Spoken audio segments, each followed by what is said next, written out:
葬られた秘密。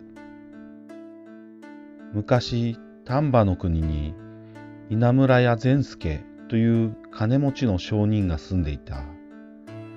善助にはお園という娘がいた。大層利発な可愛い娘で、田舎の先生から教わる程度の教育ではかわいそうだと思い、父親は信用の受けるお供をつけ、お園を京都へやった。そうすれば、都の上流のご婦人方が習うような雅な芸事のお稽古もできようと思ったのである。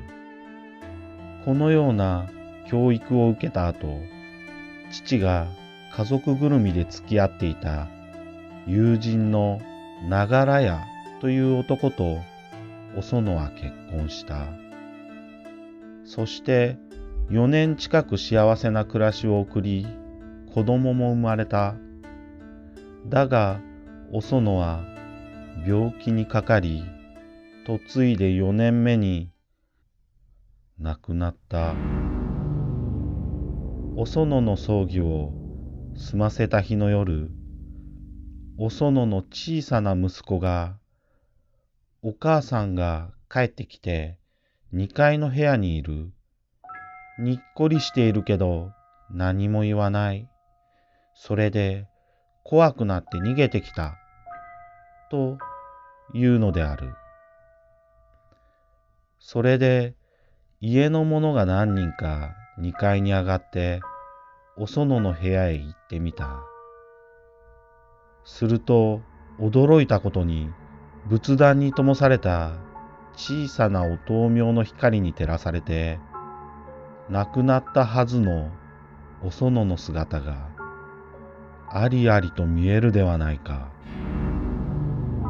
お園は衣装や手道具類がまだしまったままのタンスの前に立っている。頭や肩のあたりは大層はっきり見えたが、腰から下は姿がほっそりとなり消えていた。それはまるでお園の姿の不完全な投影のようで、水に映った影のように透き通っていた。そうなると皆は怖くなって部屋から逃げ出した。開花に集まり相談をすると、舅が言った。女は自分のこまごましたものが好きなもので、お園は自分の持ち物をとても大事にしていました。きっとそれを見に戻ってきたのでしょう。死んだ人はよくそういうことをするそうですよ。お園の大事にしていた持ち物を菩提寺に収めてあげましょう。お園の着物や帯をお寺さんへ収めたら、きっとお園の魂も安らかになるでしょう。早速話はまとまり、翌朝タンスを開けて、お園の衣装や手道具類はすべてお寺へ運ばれた。だが次の晩もお園は戻ってきて、前の晩と同じようにじっとタンスを見つめた。その次の晩もその次も毎晩戻ってきた。こうなると家は恐怖の家と化した。そこで舅は菩提寺へ行き、住職に今まで起きたことを話し、死者の霊を成仏させてほしいと頼んだ。菩提寺の和尚は大元という年を取った学識豊かなお坊様であった。これはお園さんの霊が気にしているものがタンスの中か、その近くにあるに違いない。でも、タンスは全部開けました。と、舅は答えた。それでは今晩、私がお宅へ参り、その部屋で見張ることといたしましょう。私が見張ってる間は、こちらから呼ばない限り、誰もその部屋には入らないようにと、家の者に言っておいてください。日没後、太元和尚はその家に行った。部屋は和尚を迎えるように片付けてあった。和尚はその部屋でお経をあげた。根の刻までは何も現れなかったが、突然お園の姿がタンスの前にくっきりと浮かんだ。その表情は何かを求めているような顔つきで、目も離さずタンスを見つめている。和尚はこうした時のためのお経をうやうやしく唱えた。そしてお園に向かって戒名で呼びかけた。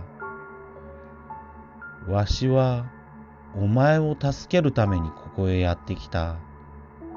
おそらくあのタンスの中にお前が気にせずにはおられないものがあるのだろう。お前のために探して信ぜようか。亡霊は頭を軽く動かした。同意したかのようである。和尚は立ち上がると、一番上の引き出しを開けた。空であった。続いて、2番目、3番目、4番目と引き出しを開けた。和尚は丹念に引き出しの後ろも下も調べてみた。タンスの内側も念を入れて改めてみた。だが何も見つからない。それでも亡霊は以前と同じように物欲しげにじっと見つめたままである。一体何を欲しがっておるのか、と和尚は考えた。引き出しの底に貼ってある紙の下に何か隠してあるのかもしれない、と思いついた。一番上の引き出しの敷紙を外してみたが、何もない。二番目、三番目の敷紙を外したが、やはり何もない。が、一番下の引き出しの敷紙の下に、一通の手紙が見つかった。これが、お前が気にしていたものかと、和尚が尋ねた。亡霊は、和尚の方を向き、その定かならぬ眼差しは、手紙の上にじっと注がれた。